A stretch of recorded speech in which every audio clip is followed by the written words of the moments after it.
Aileen Lennon lived in 74 Seatown. Brandon Lennon's my name. I was born in 1938. I was born initially in Castletown Road.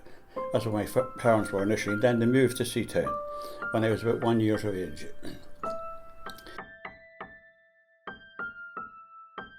The strange thing about Seatown, I was just thinking, was that when I lived in 73, it was at the bottom end of Seatown, and at the top end of Seatown, we didn't know all that many people. So it was mostly down at the lower end of Seatown that I grew up, and we grew up acknowledging the fact that Seatown was somehow special. And I remember I got a map there, and it showed that Seatown was outside the walls of Dundalk, the walled town, you know. And as far as I can recall, the sea was supposed to come up to Seatown. That's how, in fact, it was called Seatown. Seatown was unusual. It had 3 different shops. In a shop at the bottom, there was a woman called Teely Donan.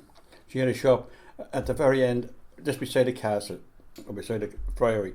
And then we had McBride's, who were on the left-hand side, as you're going up towards the top of the street, towards where it used to be the old library. And then, so we Brides, and then we had Johnny Bones up at the very top of the church. So we had 3 shops. We also had 3 pubs. We had McManus's pub, and we had, to be honest about it, I can't remember the other 2 because I'm not a drinker myself, so I never went into them much, you know. So as I said earlier, it was a very happy kind of an area. Neighbours used to come in and out to each other. If you were short of sugar or tea or butter or whatever, you know, the neighbours would supply them with you. You know, you just go across the road and get something there. You got a bath once a week in front of the fire, and Brendan wasn't allowed in, and we used to listen. The fire would be going, and Mammy and Granny would be washing us and washing our hair, and we'd be listening to the McCooeys on the radio. Just come on at 6 o'clock. It was from Belfast, and the song was, "Tell me, Ma, when I go home, the boys won't leave the girls alone. They'll pull my hair and they'll steal my comb, and that's all right till we go home. Now she's handsome, now she's pretty, but we are the girls of Belfast City." That was on every week when we were I loved getting it, you know. Across the road from me, there was 3 thatched houses, and they were there for a long time. The house next to me was the old, it was the Boot and Shoe Union had a building there. My mother actually was the caretaker of it when my father died. My father died when I was 12. And Seatown to me was a very happy place, you know. In the winter, I was thinking about the times we used to have a slide down the middle of the road. We'd throw water down when it was frozen, and we'd slide down. And then we'd had swings. So we used to have an old tree outside the house, and we used a rope. We'd sit in the swing and swing around the tree. I can name the streets off Seatown. There was Mary Street North, there was Happy Valley, and then there was Castle Road.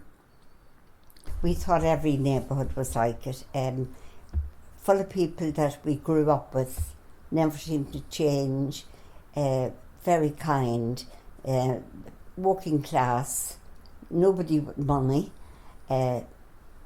everyone, mothers would help other mothers. And we used to go down to the St. Helena's Park, and we played there, or we played at the back of people's houses in the gardens and that, you know. I was thinking here, we used to play games, we used to call them chainies. We'd get old toys or whatever, and we'd play shop. And we'd have broken up a delf as money, and I called them chainies. And we used to have great fun doing that. And we had a very big footpad. I remember I used to we had a go-kart, and I used to stick Aileen in, and I'd fly up and down. Great crack. Now, not everybody was the same, you know, but I don't remember any you weren't allowed to be rude, or if somebody called, they were always welcome. It's not that you had anything, but you had everything. You could play forever on the street or down in the park. And we used to go down to the Navy Bank, to the sandpit. You know, you were always, I never remember ever being afraid. You never felt that you were being stopped going anywhere. There was a place we used to call it Cock Robbins, and it was kind of a lane behind all the houses in Happy Valley, and between Happy Valley and Castle Road, there was a laneway there. We used to play there, but we also were allowed to climb into people's backyards, you know. So it wouldn't be any problem. There was never any trouble, as I think that's I mean. There was never any fighting between neighbours and that, you know. It was so generally it was a place that you could feel safe in, you know. And that was a major thing, I think, in children's life, to feel safe, you know. And also felt loved, because we knew that no matter what we do, my mother would always stand by us, you know.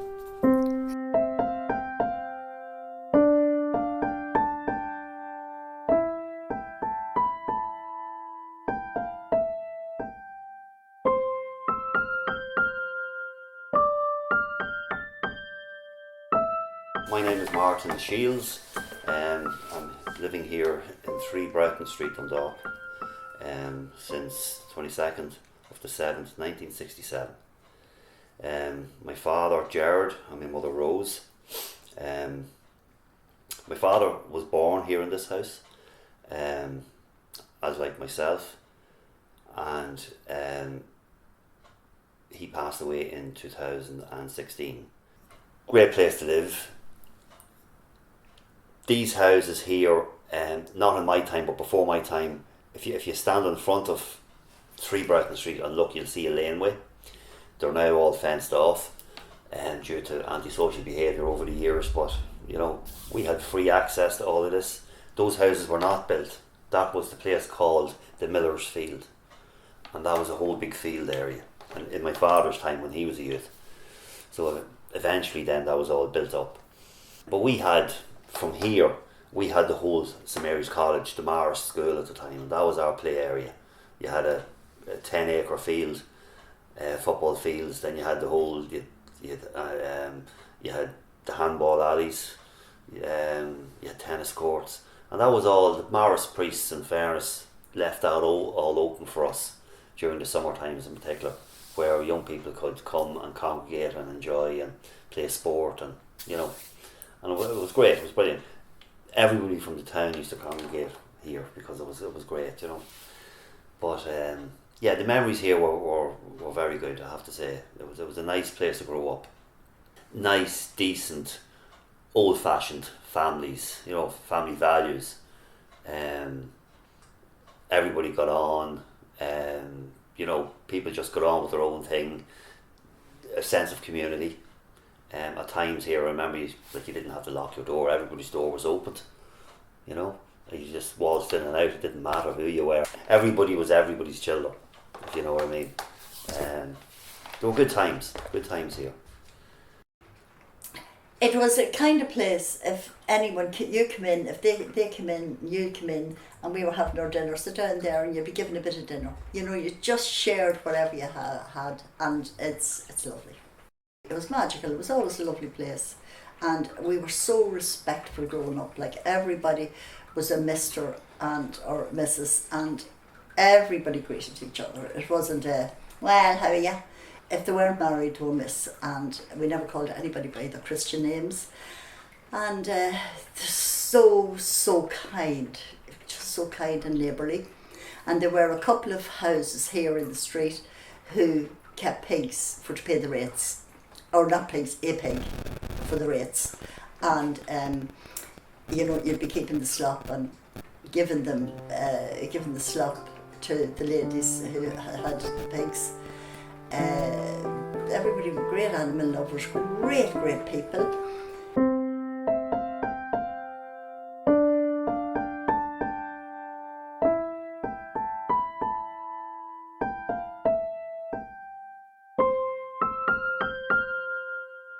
And then the house next door to where I lived, there was a man there. He was a railway man, and he did night duty.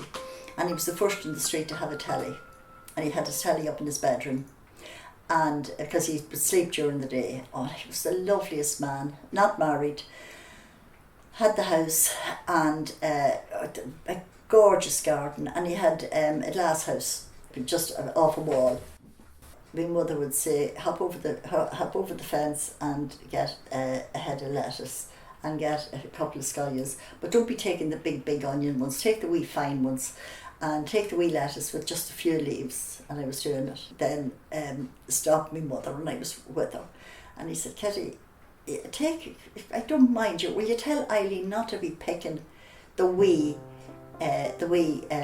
lettuce, to let it grow, to pick the bigger ones. and the scallions, the same with the scallions. And her sending me out to do that. Just the wee soft leaves, you know how soft the leaves are at the beginning when they're only growing. So anyway, lovely neighbours.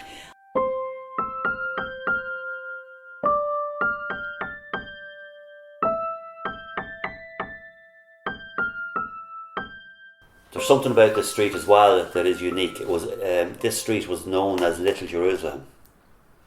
Well, I'm a Sumpter Gray, was Harmon. I'm from Annagassan originally, but have been living in the street for about 40 years, you know. The Russian Jews, I don't know a lot about the street except for them.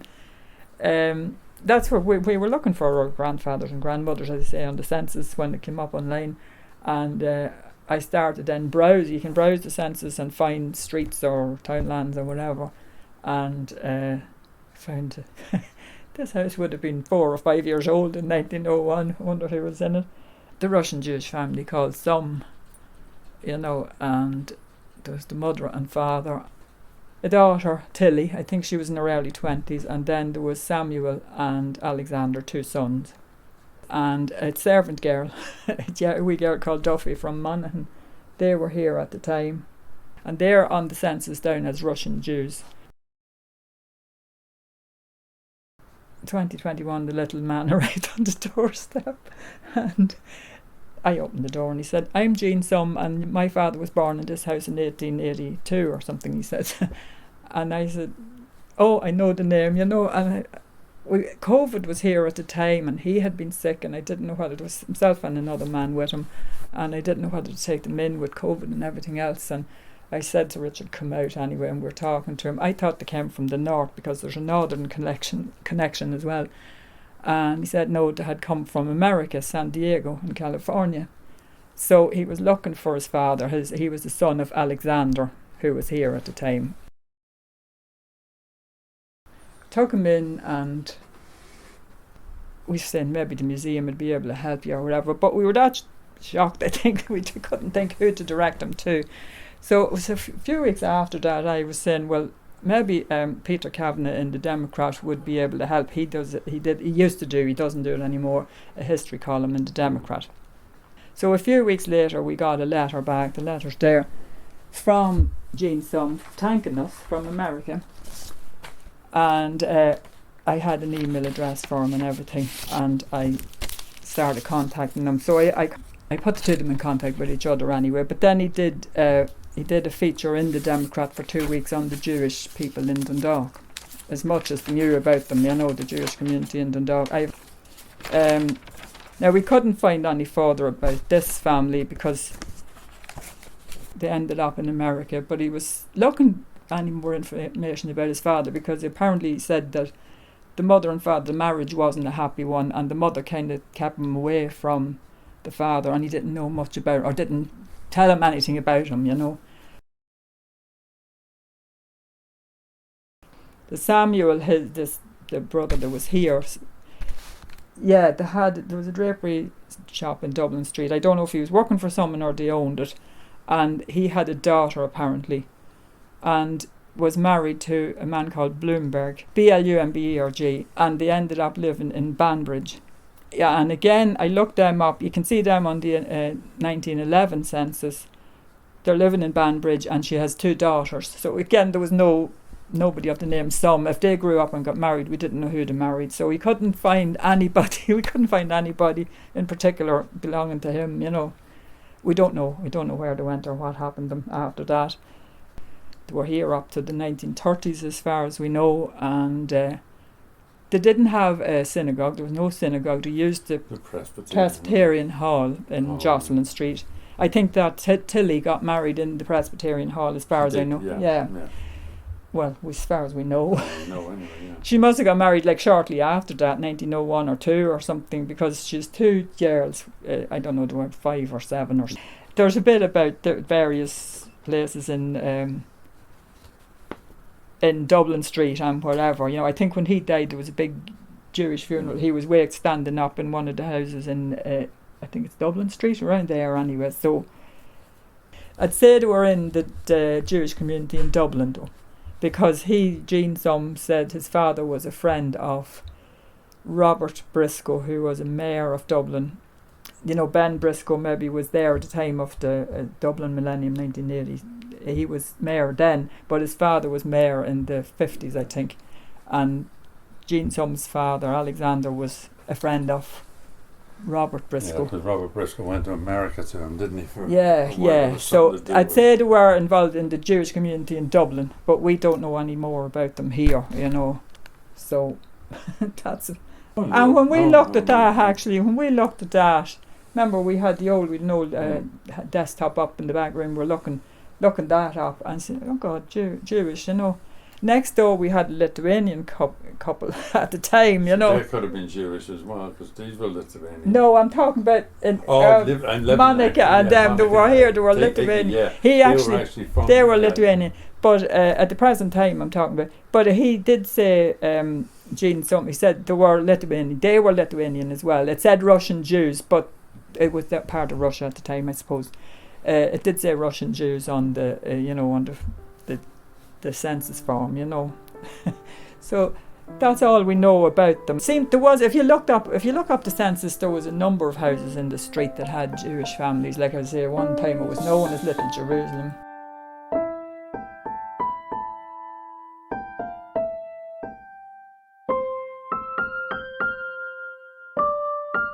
And I would have used a lot of as the tributaries, the back streets and stuff like that.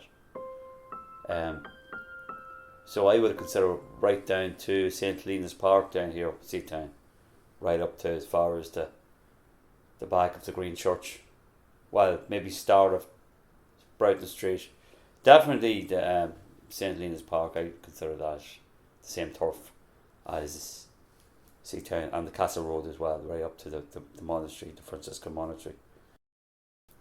You have a more expansive mind when you're younger because you're using all the back lanes, which is something that I feel strongly about, because it sort of goes to the times that people have all the back lanes shut due to unsocial behaviour.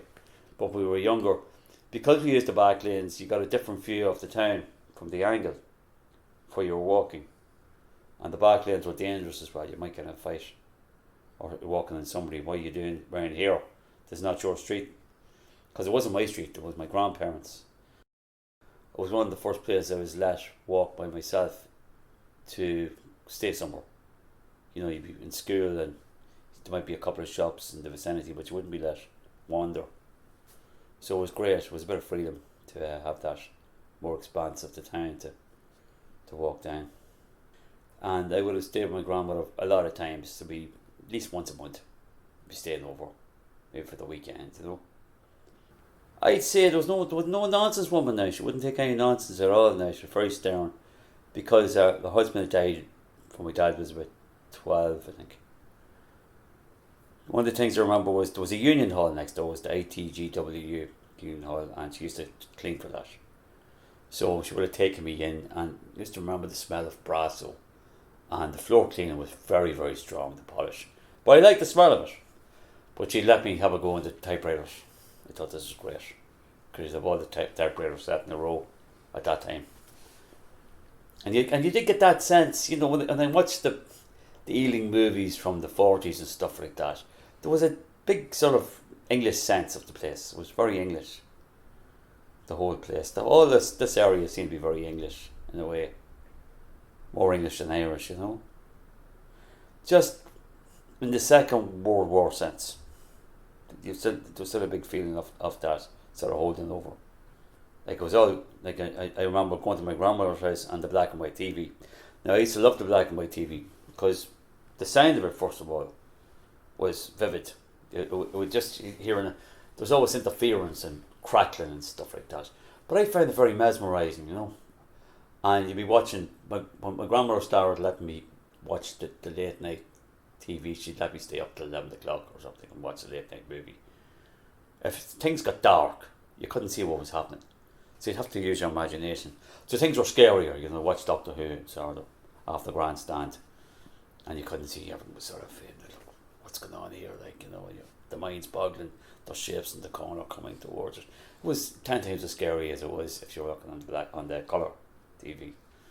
So there was that was one of the distinct things about staying at the grandmother's house. Plus the furniture, very much so, big tables, and she never changed them all through.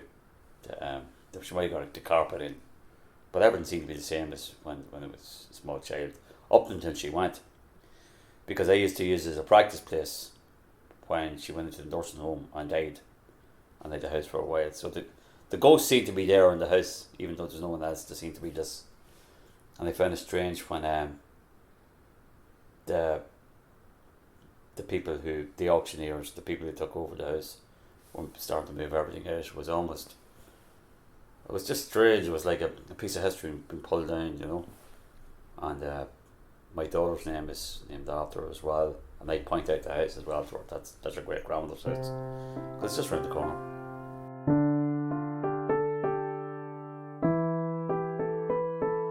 And we grew up acknowledging the fact that Seatown was somehow special. We thought every neighbourhood was like it. At times here, I remember you didn't have to lock your door. Everybody's door was opened. You know, and you just waltzed in and out. It didn't matter who you were. Everybody was everybody's children. It was magical. It was always a lovely place.